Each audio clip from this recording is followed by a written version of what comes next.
जब तू साथ रहली तब जिंदगी स्वर्ग लागे। अब तू दूर हो गईलू, सब कुछ खाली खाली लागे।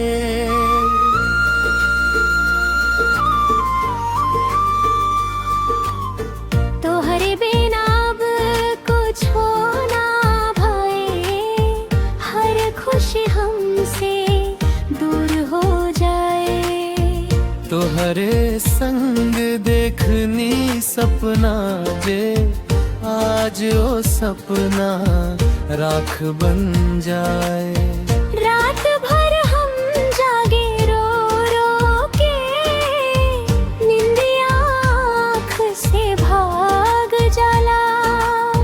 तोहरे याद के जहर पी पी के दिल हर रोज तड़प जाला।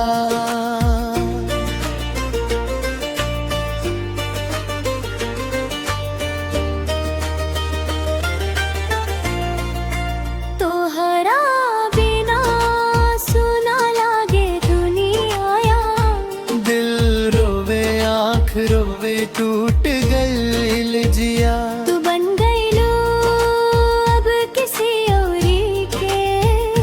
हम रह गई नी बस याद में जिया।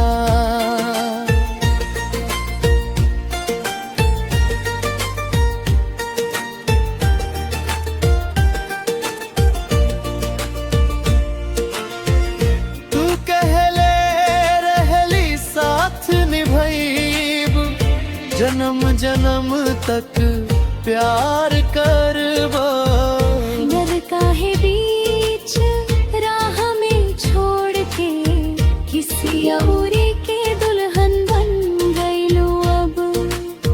तोहरे नाम से सांस चलत रहे, अब हर सांस बोझ लागे। जिंदगी की हर खुशी छिन गई, अब हर दिन सजा लागे।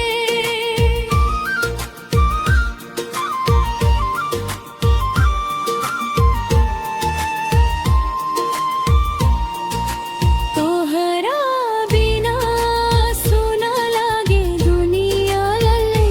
दिल रोवे आँख रोवे टूट गई ले जिया।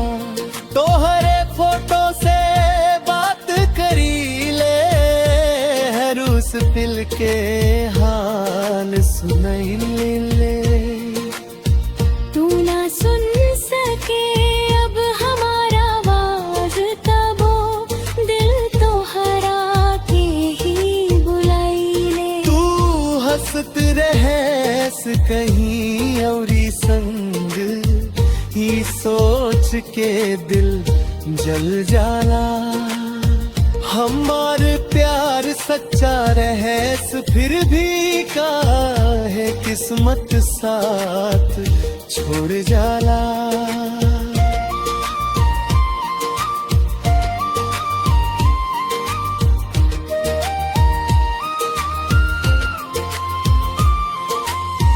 काश तू एक बेर लौट के आ जाती, हमार जिंदगी फिर से सज जाती। दिल के ही टूटल टुकड़ा टुकड़ा फिर से एक हो जाती। बाकर अब ये सपना अधूरा बा, हकीकत में बस दर्द बस बा। तू खुश रहस कहीं औरी के संग, हमार हिस्सा बस तन्हाई रहल बा।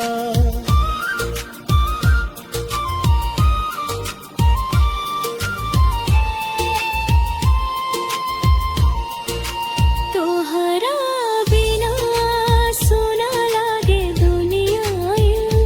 अब ना केहू हमार ना केहू सहारा, तू छोड़ गईलू दिल तो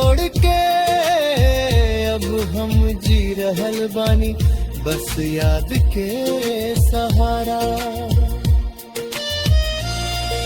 तू अगर साथ रहे तो आज हम खुश रहती, बाकिर अब तोहरा बिना जिंदगी।